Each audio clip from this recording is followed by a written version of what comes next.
Hey, I wanted to go over what I was going to do this week in Classical Conversations.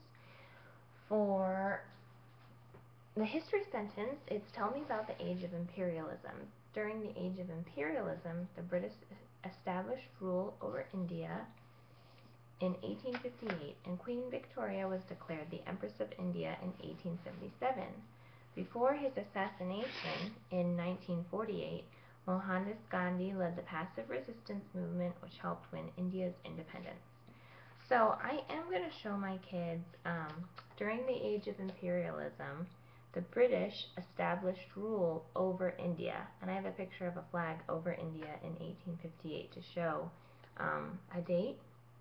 And then I have Queen Victoria was declared Empress of India in 1877, so they kind of have an idea what she looks like.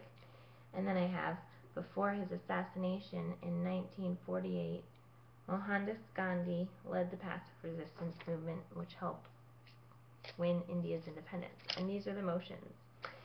During the age of imperialism, the British established rule over India in 1858, and Queen Victoria was declared Empress of India in 1877. So you had a pretend scepter. Before his assassination in 1948, Mohandas Gandhi led the passive resistance movement which helped win India's independence. So the passive resistance movement, your right hand has a gun and your left hand goes and stops it and puts it away. And for India's independence, you do I, India's independence. And that's what I'm doing for history. Presentation, we're just working on poise. And I just will talk to the kids about being prepared to present with confidence and doing everything that we do for the Lord. In timeline, I'm not going to go over anything because you can just look online and see what the movements are. They're actually really easy. I actually make a little note up at the top of my timeline card what the motion is. So the Council of Nicaea talked about the Trinity. So you do Trinity, three become, or is it three, one in one God. And what I thought was really neat this week in timeline is it switches from this little emblem at the top is Age of Ancient Empires to the Middle Ages. And so I really thought that was neat, and I'm going to point it out to my kids how we've gone past the Age of Ancient Empires and now we've entered into the Middle Ages. And that's a really neat part in the song. With geography, we're going to do our 7 continents. We're going to do our blob map.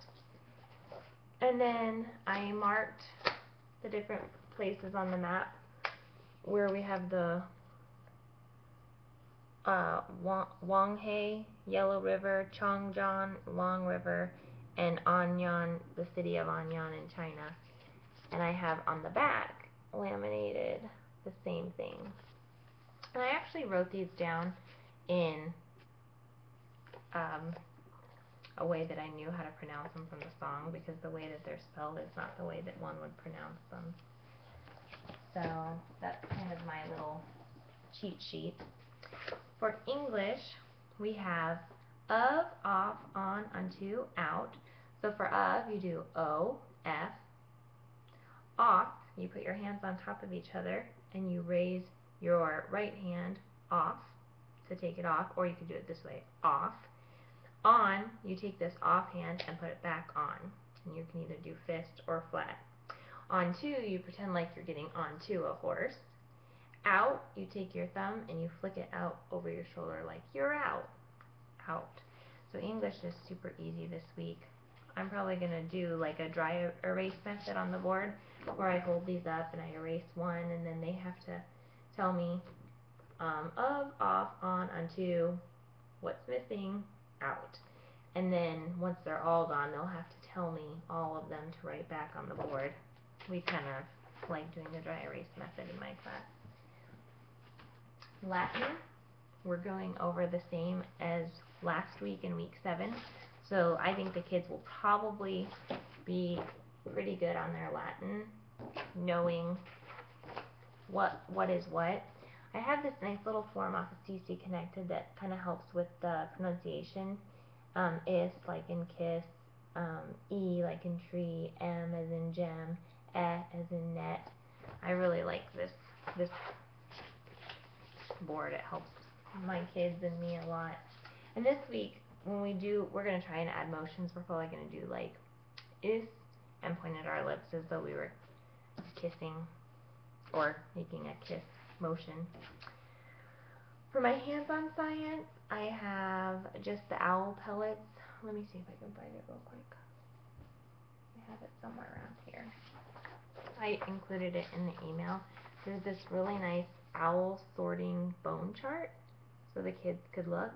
I guess the most common thing that an owl will eat is a North American vole. It's kind of like a mouse, but different.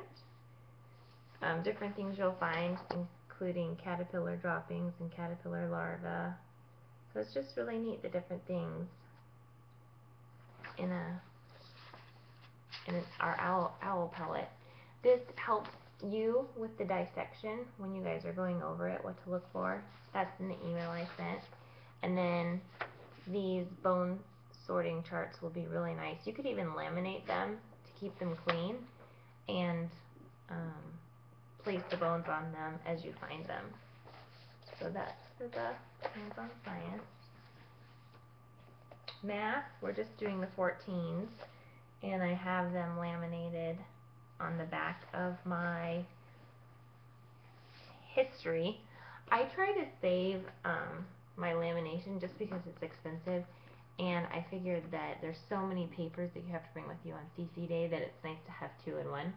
So with the 14s, I'm just going to probably do the first 3 loud and then the first 3 whispering and then shout 56. I have to listen to the song and figure out where a shout or a whisper sounds most natural, but my kids really got the 13s the other day by doing that, so I'm definitely going to do that again. And Fine Arts is week 8 of the Tin Whistle. I have, we're going to be covering, we're going to review the parts of the whistle, review the vocabulary from last week and the positions. We're going to add the vocabulary staff, treble clef, bass clef, eighth note, quarter note, half note, whole note. We're going to talk about how a quarter note gets 1 beat, a half note gets 2, and a whole beat gets 4. I'm going to talk about notes and show them the different kinds of notes on a staff. I might make a large flash card for this, or a really big poster board for the staff, or have a big shower curtain for the notes, just because some of my kids are really small and have paper plate notes so they can really get an idea. And then we're going to clap out each note. How many claps does a quarter note get? 1. How many claps does a whole note get? 4. 1, 2, 3, 4. And we're going to clap out the first line of Mary Had a Little Lamb, Twinkle Twinkle Little Star, I think. So I have this one. And I'm going to ask all the parents to bring a copy for their kids so that in front of each kid they have this, because I have a lot of siblings, so if they have one foundation book, it might be hard for both of them to do that. And if they have it in front of them, I think it would be that much easier. But page 162 and 163 is week 8. What you'll be covering in class. Left hand exercises we'll probably do at the end. And I think there's a lot to cover, so I think definitely 30 minutes is plenty of time with the notes. And the last one is science.